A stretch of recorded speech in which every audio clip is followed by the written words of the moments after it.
welcome to the Glorious Beard. It's spooky season, and for this episode, things are going to sound just a little bit different.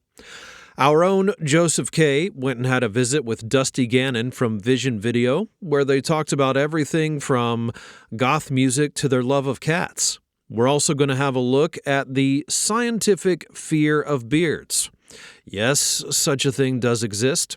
We'll also have a look at Lon Chaney and the origins of the wolfman character in film. But to start off this episode, we're going to have a look at one classic thing about October: Halloween costumes, and some of the most favored costumes that feature beards this year. Leaves rustle solemnly in the breeze. Creatures caw and confer under the eerie glow of moonlight. And you can't quite shake the uncanny feeling that someone, something, is lurking just around the corner. Well, I hate to disappoint, but there's no masked maniac or pumpkin-headed freak waiting in the shadows this time. No tricks, just treats here at the Glorious Beard as we usher in the spooky season. What we call Halloween today actually started a couple thousand years ago with a Celtic holiday called Samhain, which falls on November 1st. Of course, it didn't look very much like modern Halloween back then. Samhain was a time for feasting, celebrating a good harvest, and honoring the dead. What the? Oh, pardon me there. Say, you folks ought to don your vegetables and celebrate the harvest with us. Oh, you're wearing costumes. Well, sure. Pumpkins can't move on their own, can they? No. Good thing I didn't take this off. You guys find this place as creepy as I do, right? So it's some kind of weird cult where they wear vegetable costumes and dance around a big thing. They seem nice enough. From there, we can make some guesses about how things like jack-o'-lanterns came about after a bountiful harvest, and maybe reverence for the dead leads naturally to the telling of ghost stories. However, it's strangely tricky to pin down the origin of one of our biggest Halloween traditions: costumes. Some sources suggest that disguises were part of a Samhain ritual that required going door to door asking for food. I don't understand why we can't just buy our candy and be done with it. That sort of takes the fun out of Trick or Treat or Die. I'm trying to take the die out of Trick or Treat or Die. Trick or treat! While trick-or-treating belongs to the kids, anyone can get in on the fun of dressing up, whether it's of the spooky or sexy variety. And every year, adults look for the perfect costume to wear out to parties, get-togethers, or just for fun while handing out candy. We've compiled a short list of bewhiskered costumes to hopefully get you and your beard into the Halloween spirit. I got to tell you, for 24 years, people have been talking about it. It's one of the first things Ryan said to me. I said, I want to do it. And he goes, we're going to do the yellow and blue. I was like, all right, I'm in. You know, in my head, I was like, I don't know if it's going to work. I just don't know. And as soon as I put it on, he had his Deadpool suit on. I had mine. We walked on a set. 100 crew members have done 100 movies, seen everything. You could hear a pin drop. It was just a hush. And there was one guy there, Billy Lawless, who's Ryan's dresser. He started to cry. His kid's name is Logan, just so you know. Oh. And he goes, this is the best day of my life. That's the love. Superhero costumes are always in fashion where Halloween's concerned. And recently, we've welcomed an iconic hero back to the big screen: Wolverine. Hugh Jackman's Wolverine has arguably carried the X-Men films for the past 25 years. And is still going strong. With the release of Deadpool and Wolverine, the beloved character is back and badder than ever, with some replica claws. and his signature mutton chops. This costume is recognizable from a mile away. Just don't take it too personally when the neighborhood moms start checking your candy bowl for sharp objects. Did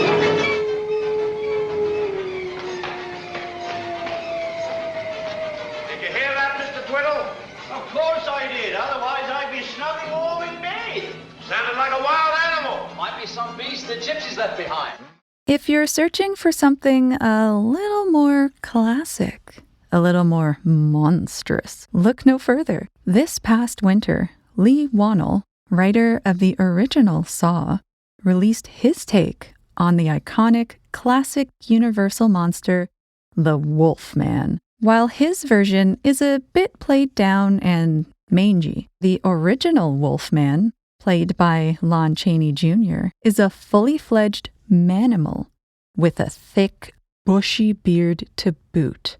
This is a great, tried and true Halloween costume, requiring little more than some distressed yard clothes and maybe laying off on grooming leading up to the holiday. You got out once. You dip so much as a pinky back into this pond, you may find something reaching out to pull you back in. It's personal. Where'd you get that car? What does it matter? It's not what you did, son. It's who you did it to. Nobody? That nobody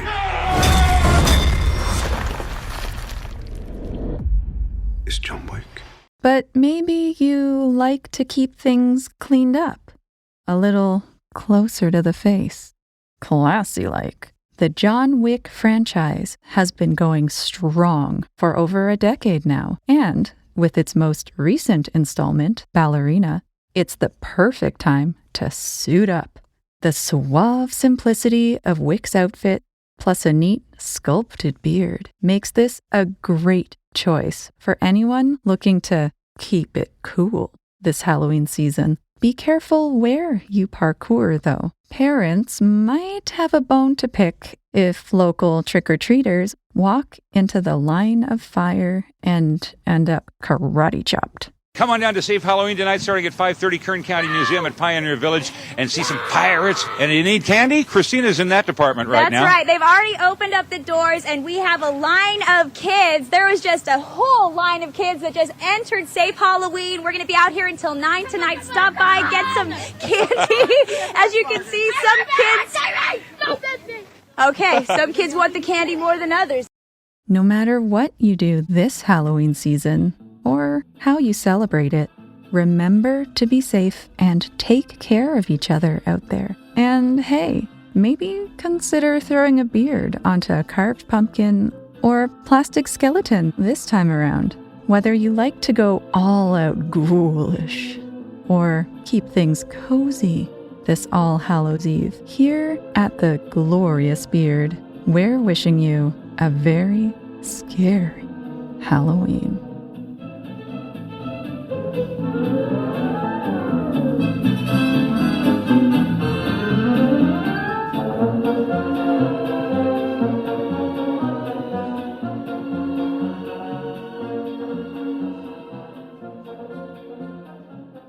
This episode of the Glorious Beard podcast is sponsored by Men Matter & Co. When men feel good, they thrive, and that's great for everyone. From beard care to mental wellness, it's all about self-respect, and every man deserves to feel his best. Men Matter & Co. have some great products that are designed to help you look the part and feel confident whatever you're doing. The team at Men Matter & Co. have carefully crafted a selection of beard care items to make your beard stand out and give you the assurance that when you look good, you can meet the challenges that you face today with confidence. And remember, a portion of every purchase at menmatterandco.com goes to men's mental health charities. That's why the Glorious Beard is proud to partner with Men Matter to give you 15% off of your entire purchase using our promo code GLORIOUSPOD at checkout. That's 15% off your entire purchase at checkout using the promo code GLORIOUSPOD. Confidence, care, respect, because men matter. Today's episode is just a little bit different. As always, we talk about beards, their place in culture, and because it's October, their place in spooky season. But today we sit down with a guest that actually doesn't have a beard, at least not currently. Our own Joseph K. sat down with goth musician, DJ, and horror author Dusty Gannon of the band Division Video, where he gives us an education in music, life, and what it means to be goth.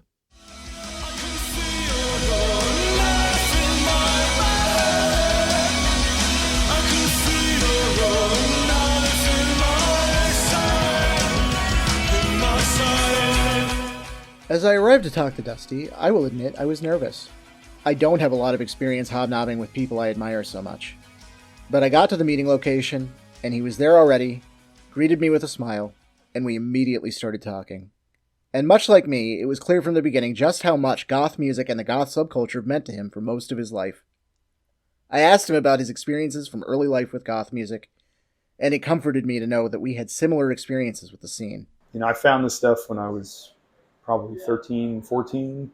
Right around the time I found it too. Yeah, and it's, I mean, I think that's a average experience for people because, you know, that's around the time that you start looking at the world in different ways and understanding the world in different ways, which, you know, goth music and the subculture at large very much so speaks to.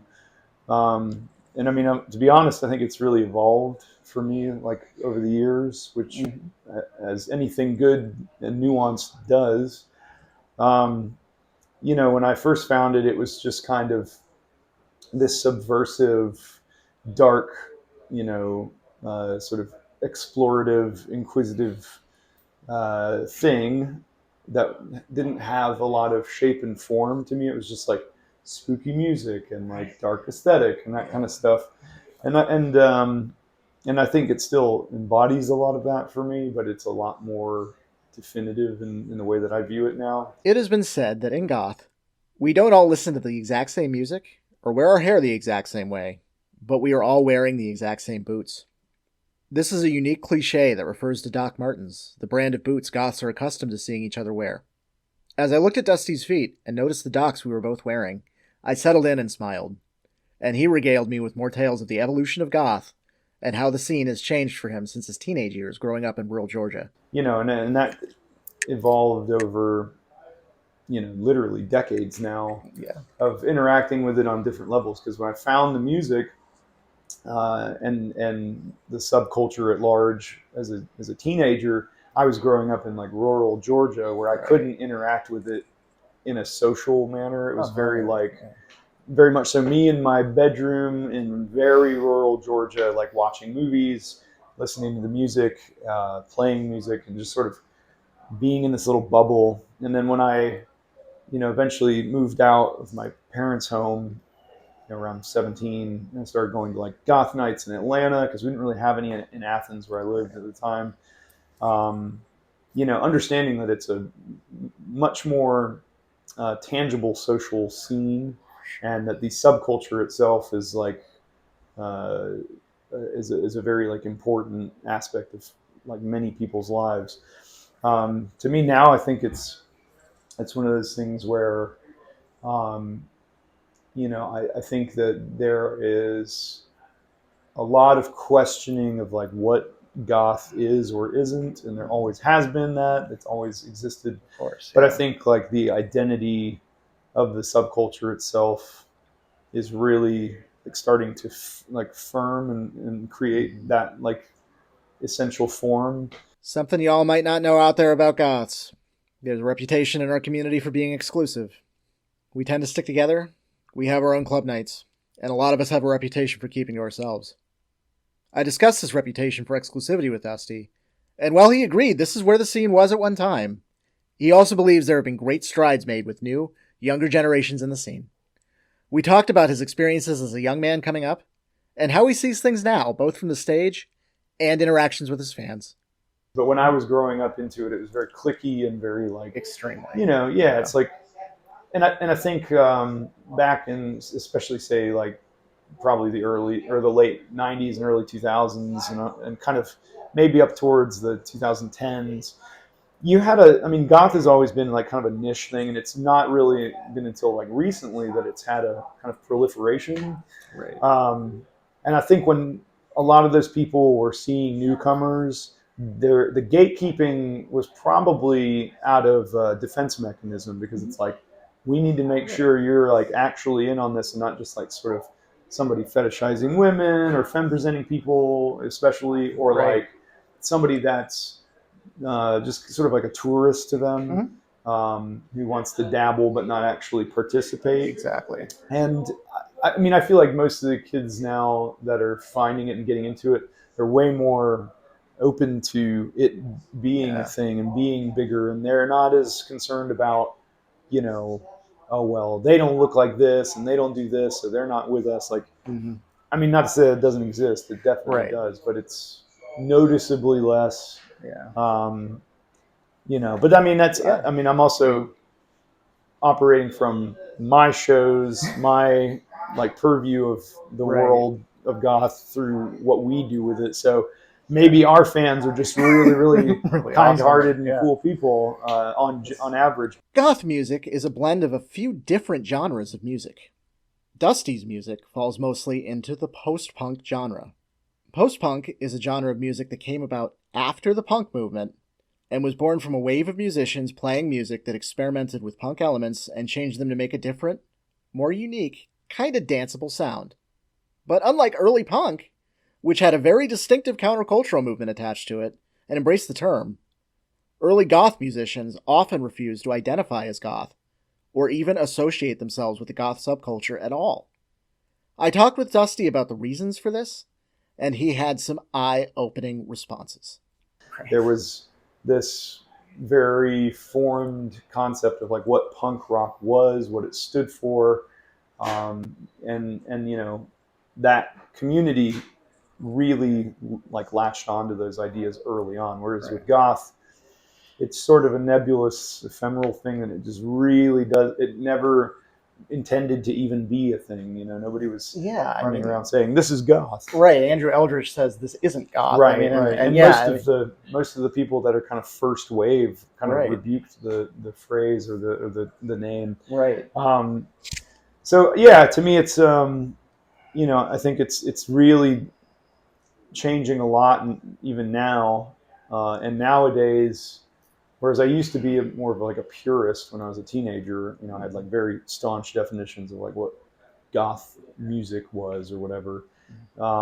Whereas now, in my older age, I'm like way more understanding of the totality of it, insofar as that it's, to me, it is 100% music based, but it's like an umbrella that encompasses like so many subgenres, and there's a lot of nuance. There's a lot of like discussion and you know, comparison or whatever that happens underneath that umbrella. But I mean, ultimately, I think as much as the music is incredibly important and is arguably, in my opinion, the most important aspect, it's also about the community of people and what that community looks like in sort of broad strokes, not like physically, but like what it looks like in demographics, what it looks like in representation, diversity, but also like what it stands for, which I think is very incredibly important right now, like more so than it ever has been. Yeah. So that's the most long-winded answer that I could possibly tell you what goth is to me. But you know, I mean, at the musical center, I think goth music has stylistic, you know, accoutrement to it.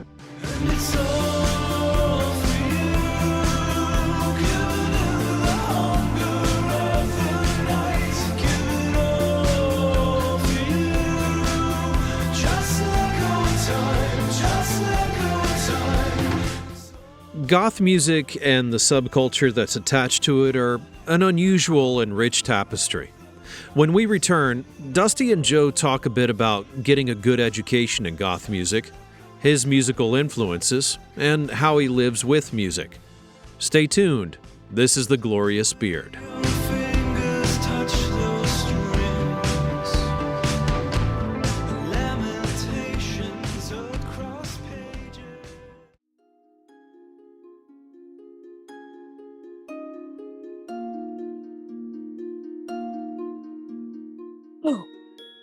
Did I scare you? Probably not. But has the thoughts of hair growing from your chin ever gave you heart palpitations? In this crazy and vast world, full of reasonable things to fear, have you ever wondered about the scientific fear of beards? While beards are often a coming-of-age dream that signal manhood and maturity, they are someone else's nightmare.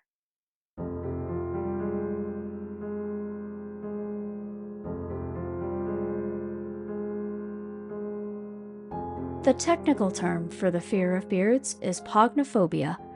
This word comes from the Greek words pogon, meaning beard, and phobos, which means fear.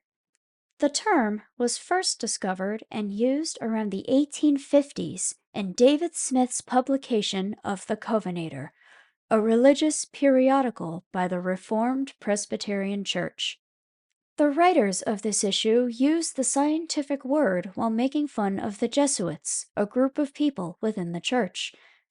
They joked that the Jesuits didn't like people with beards because they associated beards with ideals and values that went against their own. Although just satire in this instance, the fear of beards is very real for some people.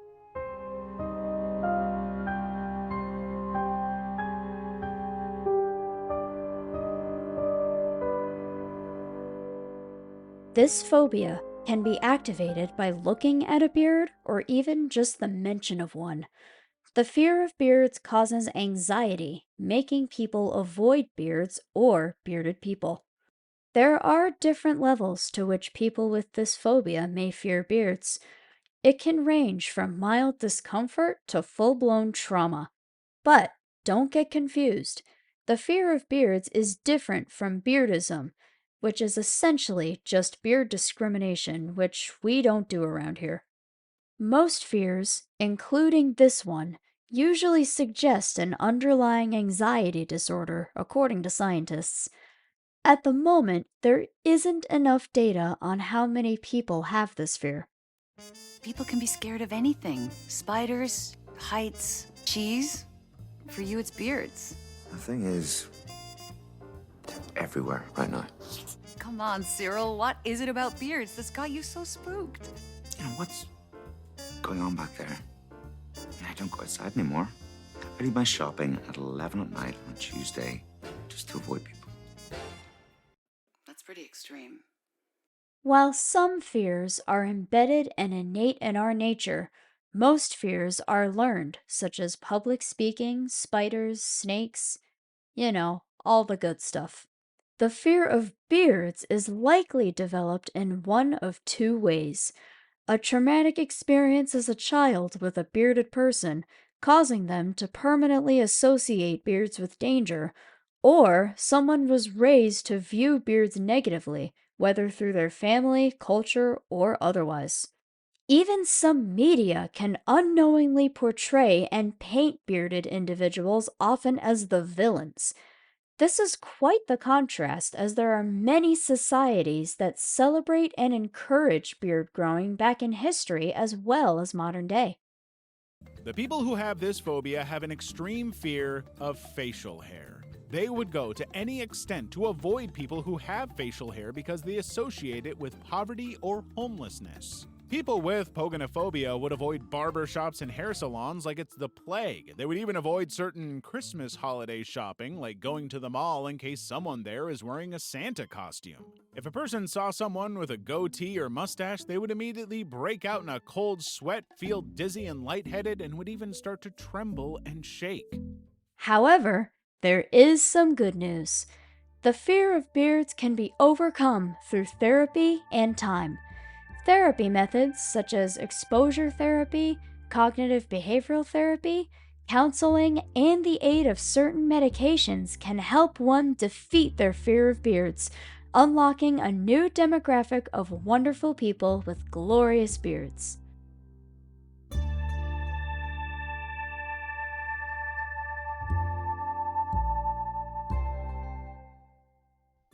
The Glorious Beard podcast is proud to partner with Bridges for Brianna, a nonprofit working to prevent loss from mental health crises. Founded in memory of 15-year-old Brianna Dorgan, the organization connects individuals and families with the support and resources they need while helping communities talk more openly about mental health. To learn more, you can get involved by visiting bb4bpa.org, because no one should have to face this alone. Thanks for listening to The Glorious Beard. Getting a good education in music is important to most musicians. Getting a good education in subculture is a little more nuanced and difficult to understand. Let's get back to the conversation where Joe and Dusty give you an education in what it means to be spooky and what it means to be human. Education is the key to knowledge, and knowledge is power, as the old saying goes. This is a concept that is not lost on Dusty Gannon. At his shows, Dusty doesn't just sing, he educates. He tries to wake the world up to what's going on. And in the goth community, education is often conflated with something we like to call gatekeeping, or the act of barring entry to a group or community. Dusty and I talked quite a bit about this problem, and the problems faced when people conflate getting an education with complete disavowal. Somebody that is a gatekeeper is somebody that holds the knowledge, holds the access, but bars entry. Right. Whereas somebody that wants to, say, educate, says, hey, here's what the body of work is, here's what the genre is, here's what the subculture is, come on inside. That's I wouldn't call that gatekeeping. I think it's so, there's a lot of like that term gets thrown around so flippantly these days, and when people are gatekeeping, like being a barrier to invitation to entry, then there's no place for that. But I think my good friend Angela, who does YouTube stuff up in New York, she has a lot of really great content about like educating people about the subculture and the scene.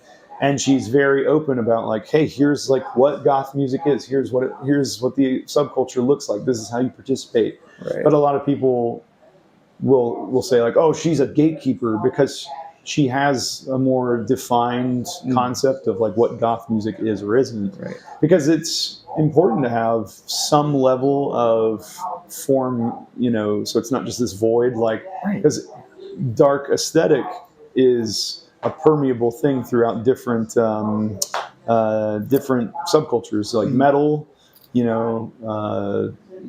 punk rock.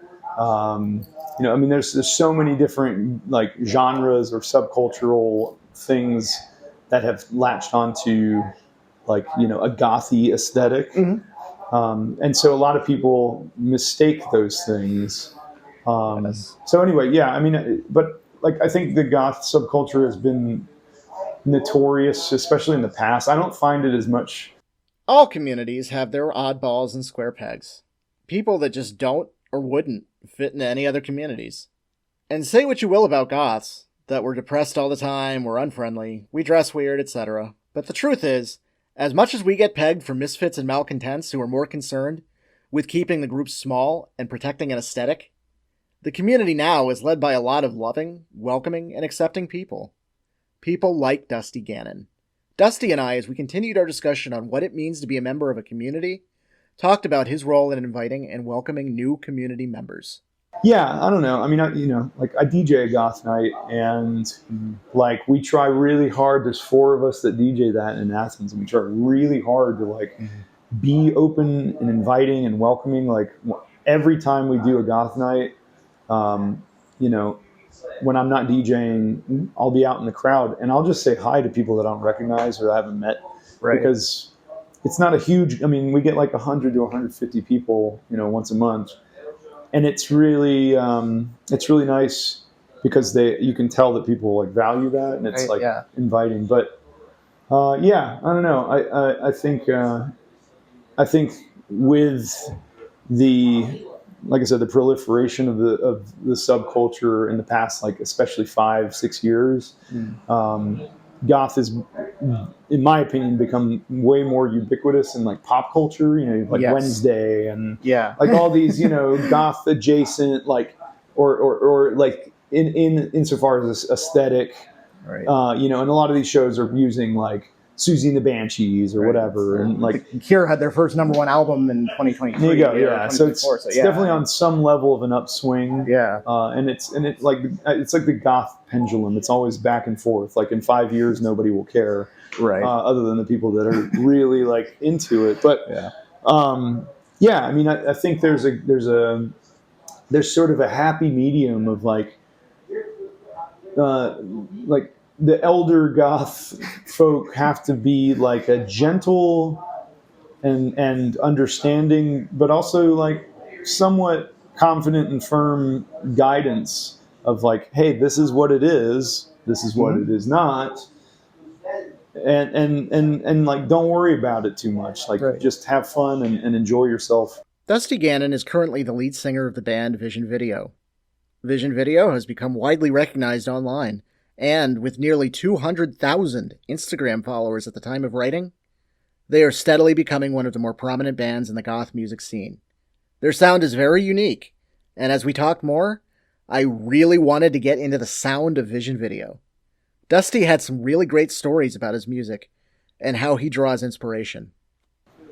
I think I'm always sort of changing what I'm inspired by, I guess, musically. Like I look back to like our first album, and when I wrote those songs, it was very much so like it felt like totally different ground than I was standing on, because I was a dramatically less experienced musician at that point. I felt like I didn't really know what I was doing. I was just kind of doing it. Then there was a very much so like experimental nature to the way that I was playing the guitar and like writing songs, because I didn't really understand like composition very well. But I was listening to a lot of stuff like very early post-punk, like The Sound. That's like a band that always kind of, whenever I'm in a writing cycle, I kind of find myself listening to a lot of The Sound. But I mean, there's so many different elements and like angles of like goth and post-punk that I kind of incorporate to, Vision Video. Right. Between, I like to take a bit of the extravagance and like flair of bands like, Batcave era, like Specimen and like Alien Sex Fiend. Music often begets music. Musicians are usually drawing influence from other music and musicians that came before them. A lot of learning to play music and developing your own style is listening to what has already come out and deciding what you like and don't like about that music, then making the decision to try and do it on your own. So when I asked Dusty about some more of his musical influences, I wasn't surprised to hear that he spends a lot of his time listening to and appreciating what has come before him. But I like the sort of like, angularity of Joy Division and, The Sound and all those like kind of bands that were like late 70s, early 80s. But then I also like the lushness of like big production. So, looking at some bands like, like Sisters of Mercy or, I don't know, things that have like a bit of a bigger, fuller sound, like a little bit more like grandeur to it. Because I think a lot of goth can get really like quite thin and sparse, and there's a time and place for that. So anyway, it's I try to just take in music and appreciate it for what it's worth. But I've learned to like not sit down and go, oh, I'm going to write a song like that, or it's like, for me, it's really a process of sitting down with instruments and just messing around until something starts to take form, and then just really developing on top of that. As Vision Video has risen to a certain level of prominence on the American music scene, I was happy to find out that Dusty had gotten to meet some of his biggest influences. He has, within the last couple years, actually gotten a tour with one of his favorite bands of all time, the Chameleons. And we talked about that experience and what it meant to him. I think the most notable of which is like my favorite band like of all time is the Chameleons. They're just a band that I can listen to like pretty much any record from them, start to finish. I think they just nail things on so many levels. But we've opened for them quite a bit. We did a few shows with them here in the States. and then we did a series of shows with them in the UK last December. Nice. And the lead, Mark Burgess, now known as Vox. He's very cool, like in an effortless sort of way. They say like don't meet your heroes, but that does not apply when Vox is your hero. And then the band, like all the other guys in the Chameleons, are just really wonderful people. And it's like that was such a cool experience because like when I was 18, and I first found the Chameleons, my friend Lori introduced them to me, and I was just so blown away, like with the sound of this band. And, never would I had thought like in a million years that like 20 years later, I'd be opening for them in like a sold out show in Albert Hall in Manchester, Now, Dusty mentioned to me that he DJs a goth night at a club in his hometown. Goth nights are where many members of the goth community come together to listen to music, enjoy each other's company, and dance the night away. We talked about a really fascinating moment that came up through his time DJing that afforded him another opportunity to meet and know one of his biggest heroes. Like Tom Ashton of the March Violets, and I met him at a goth night that we were DJing when we first started it. He just sick. A friend of ours that would go to those nights regularly. She was a Welsh woman. She showed up and she was like, "Hey, you know that Tom Ashton's playing? Like he's here right now." And I was like, "Who is that?" She's like, "The fucking March Violets, the guy you're playing right now," because I was playing Snake Dance. And I was like, "What?" And I was a little intoxicated, so I was like, "No way." I thought she was kind of screwing with me, but she's like, "I'll go get him." And I was like, "Oh shit." Now I have to talk to this guy, and I'm like, sober up very quickly. And he came, and he's just typical Tom, like wit. And he's like, "Oh, I like the tune you're playing," and we got to talking after the DJ, like the dance party ended, and I'm like, "What are you doing here?" And he's like, "Well, I met my wife here in 1991, and we lived in we met, fell in love." Married, moved to London for a while. They had their kids there, and then eventually moved back to Athens.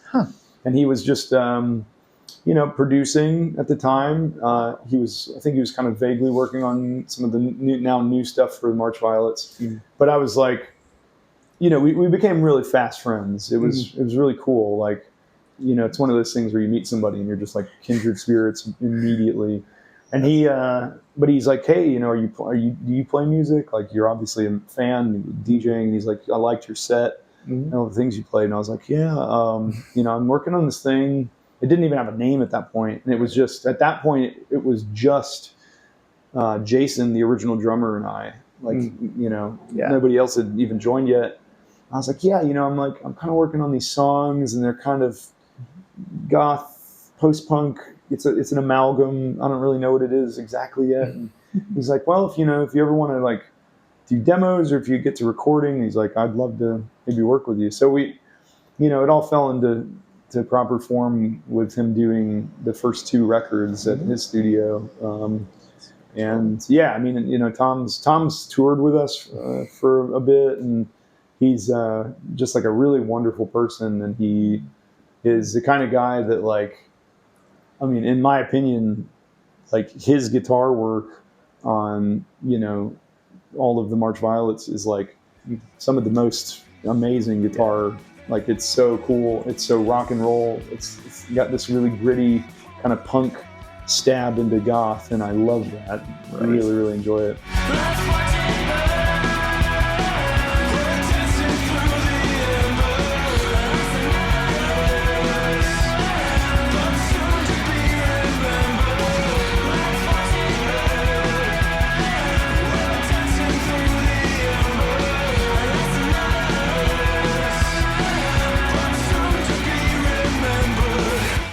Music is one of the most beautiful languages in the world, but it can also be a way to wake people up to the truth. When we come back to the interview, Joe and Dusty talk about truth, the ways in which we can improve as a society, and they have some fun conversations about Dusty's life and future. One that may actually have a beard. Stay tuned. You're listening to The Glorious Beard. Something isn't right.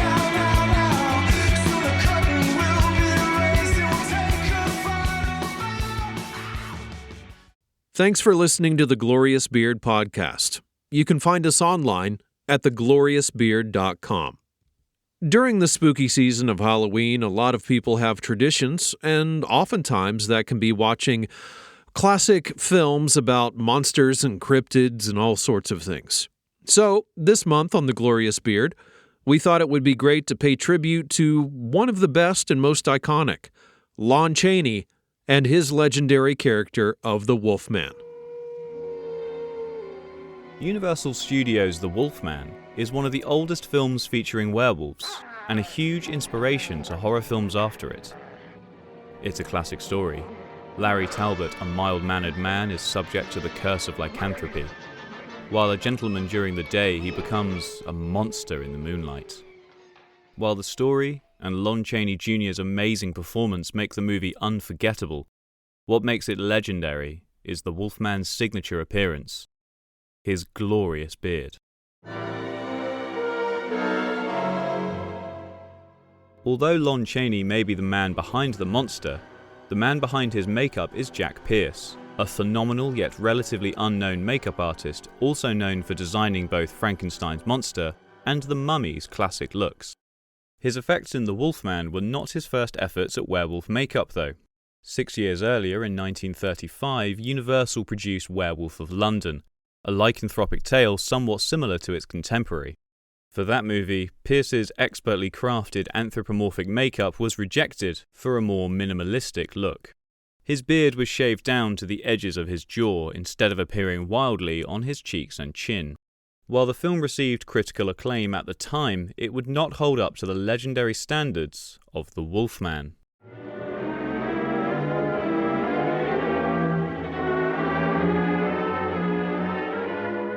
While The Wolfman would take some inspiration from its predecessors, the film stands on its own.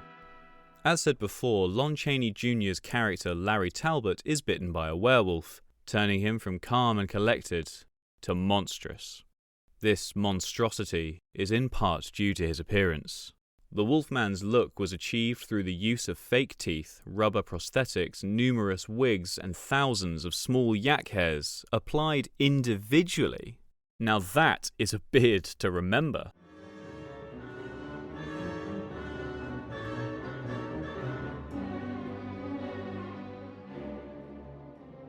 The application process took 6 hours to apply and 3 to remove, which led to tensions between Pierce and Chaney.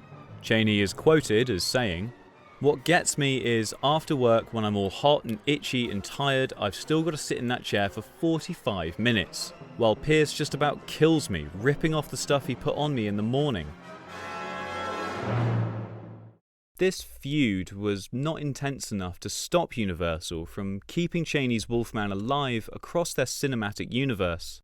He would appear in 4 more films, including Wolfman Meets Frankenstein in 1943, House of Frankenstein in 1944, House of Dracula in 1945, and most comedic of them all, Abbott and Costello Meet Frankenstein in 1948.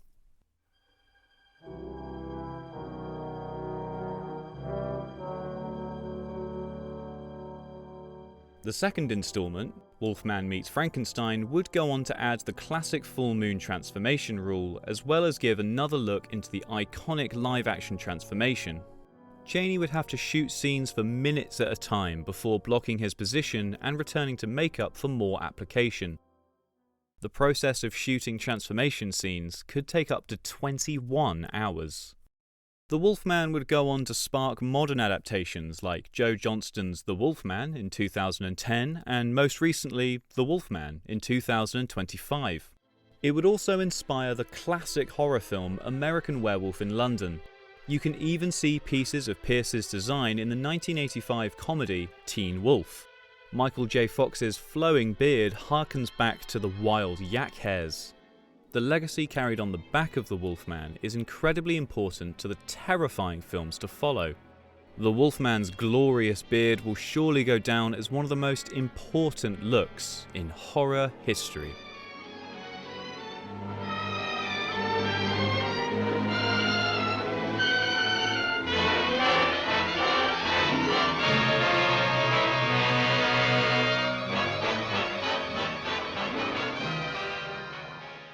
Welcome back.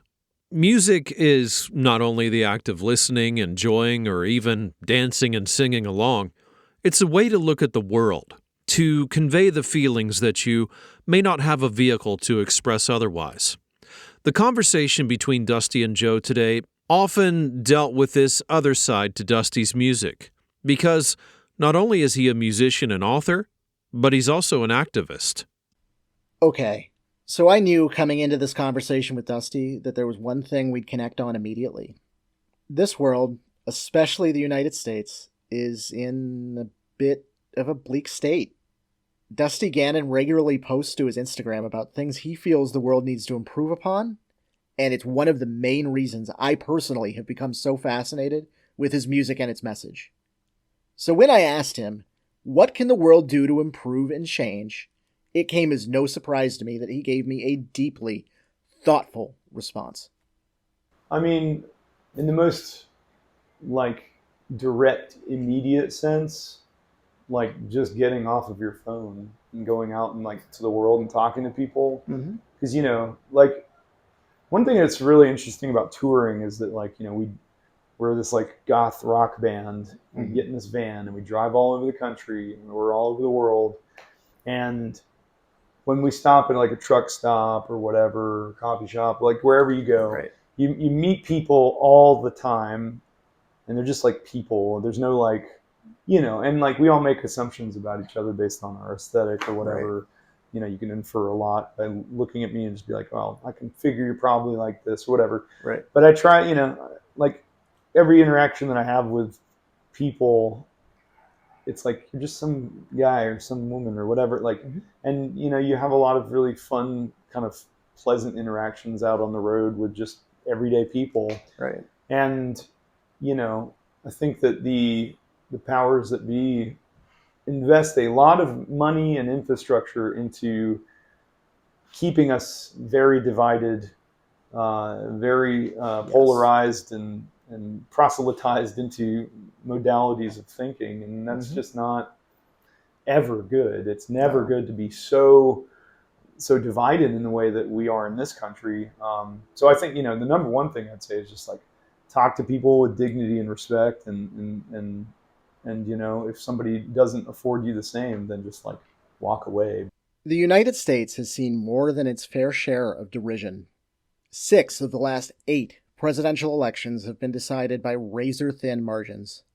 In 3 of those, the decided winner of the election was not even the winner of the nationwide popular vote.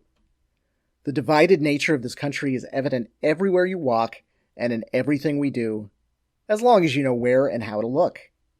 And Dusty Gannon is a man that knows how to look at the world. I asked him to explain what he sees going on around him. On a bigger, macro level, the 50,000 foot view of things, I think billionaires existing in a time where people are struggling for basic necessities is pretty repugnant. And then on top of that, scarcity in the world is a false construct. Yeah. It doesn't actually exist. It is created. We're actually overproductive. We have so much food waste and waste in general. We waste stuff all of the time. But I find it particularly insidious that billionaires exist, people struggle for basic amenities like housing, healthcare, food, whatever, just basic things. And then on top of that, politicians are well, you know what the answer is? Give them tax breaks. No. I mean, it's very clear that in this country, the working class is sort of a cash cow that they're just sapping, and it's disappearing. I mean, and it feels like we're at this level where there's just incredibly rich people, or there's just incredibly working poor people. Right. But we all are in a level of comfort in this country, even though many people are living below the poverty line or near it, or most of us are one medical emergency away from being destitute. or whatever, or like your car breaking down, it will just like ruin you financially. We all still operate in a level of comfort that's like provided by the society at large. Yep. But that's not a guaranteed thing, and that very well may, kind of change in the next, so many years. Something that is deeply important to know about Dusty Gannon: he was in the military for 15 years and a firefighter for several years after. So when I ask him to explain what he sees going on in the world, this is not the perspective of a jaded famous musician in his ivory tower. No, this is the perspective of someone who has served his country, served the people, and has seen all the grittiness and horror the world has to offer. And while maybe he could slink away and avoid the fight now that he's tasted some success, that is not the approach he would ever take. He uses the platforms given to him to try and make a difference in the world. He opened up to me about his experiences in the military and as a firefighter and how it impacted the way he sees things. And like, yeah, there was vitriol and there was hatred and there was like really nasty, awful stuff. But now it's like, it's almost like this like drumbeat to war or violence. And, regardless of like what your political beliefs are, like what you believe the best economics to be or whatever, like, I just can't imagine looking at like how things are right now and going, oh, that's like, this is the best way. Like, yeah, exactly. For us to like rile up religious fervor into attacking people that are just simply trying to exist on their own terms, and like, I mean, I'm a bisexual man, and I came out when I was in the fire department. I remember the fear I had of like that process because I was in such like male-dominated, heteronormative environment, and I can't imagine what it's like to be, a trans teenager just grappling with your own thoughts and feelings about your authentic self and how you desire to be accepted into the world or perceived in the world. But then on top of that, you're like worried about like literal neo-Nazis and fascists like kicking your door in and like beating you to death or something. Exactly. And that's, that's where like, it's like the paradox of intolerance for me comes into place, where I'm like, I will leave you be, but the second that you start, sort of espousing these ideologies that call for violence on people that are doing nothing against you. What would you do if you were given a platform to speak the truth? Would you only sing about peace and love? Or would you maybe sing about something else? How about cats? They're lovable, playful, deeply independent creatures. But what does this have to do with Dusty Gannon? Well, he wrote a song about them called I Love Cats. And Dusty speaks with passion about everything, whether that's changing the world or his favorite creature. Cats are something we bonded over quickly, and I asked Dusty about his love affair with cats and the reasons for it. I've always loved cats because they're incredibly independent creatures, but they're also very, very social. They have intense love, and they are so playful and just silly, and so there's this like sort of demure seriousness about them at the same time. They sort of like sit back and look at everybody, and it's like, they all have better than you, and they all have their own personalities. Exactly. It's fantastic. Yeah, so I mean, I think in every cat is the spirit of a goth teenager or something. But it's brought a lot of really great joy and happiness and good energy into my life, just having them around all the time. In addition to writing songs about cats, Dusty's partner, Scarlett, runs an animal rescue for cats that are, as he puts it, a little wonky. Odd Paws Animal Rescue is a non-profit animal rescue focusing on special needs and neonatal kittens. An absolutely wonderful project with an exciting goal, and one Dusty was very excited to promote. I mean, I do love cats. My fiance and I, have 10 cats. 10? Yes, Okay. And it's a lot, but it's they bring us a lot of joy. Right. Scarlett runs a cat rescue called Odd Paws, so she specializes in taking care of cats that are missing pieces or a little weird or a little wonky. Right. The ones that unfortunately get euthanized almost immediately in a lot of shelters. She'll save them because nobody else will. Right. And yeah, I mean, they give me a lot of inspiration in a way. I think, like I like to just sit with them and observe their interactions. Of course, we cannot do an interview on the Glorious Beard without talking about beards. As we mentioned, Dusty is the first person we've interviewed on this podcast without a current beard.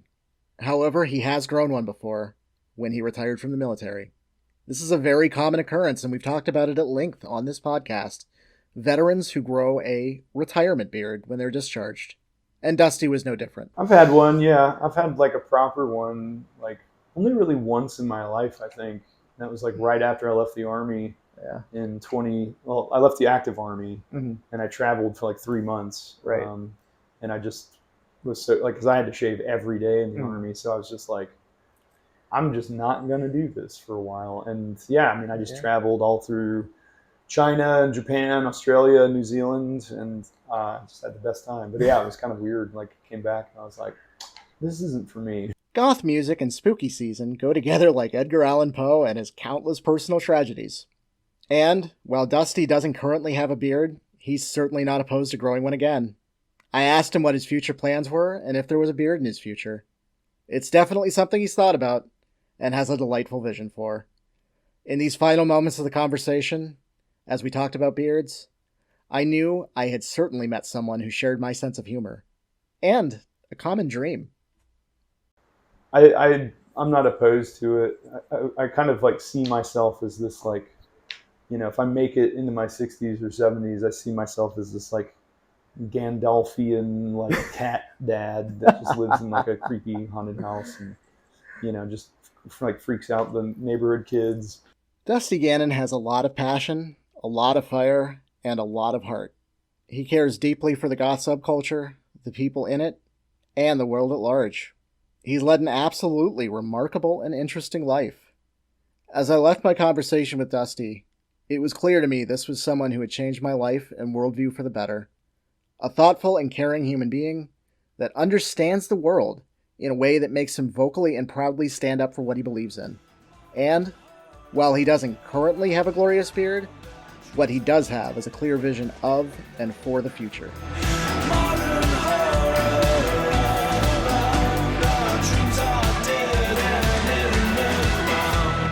Our guest today on the podcast was Dusty Gannon of Vision Video. He can be found on his Instagram at Vision Video Band, and his music is available anywhere that great goth music is streamed. His most recent release is called Modern Horror, and it's up on Bandcamp right now. You can also find out information about Odd Paws Animal Rescue in Athens, Georgia, by going to oddpawsrescue.com. That's paws as in animal paws. Our production director at JXB Media is Bob McCoy. Our executive producer is Joseph Kay. Our associate producers were Damian Miller and Sabrina Dene. The fantastic writers for this episode were Joseph Kay, Neftali Kajust, Lee Lapianka, and Morgan Horvit.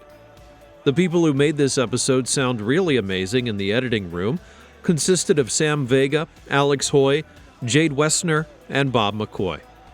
The smooth vocal talents that came into your ears were courtesy of Anya the Quacken, Joseph Kay, Solana, Tyler Woodburn, and Bob McCoy.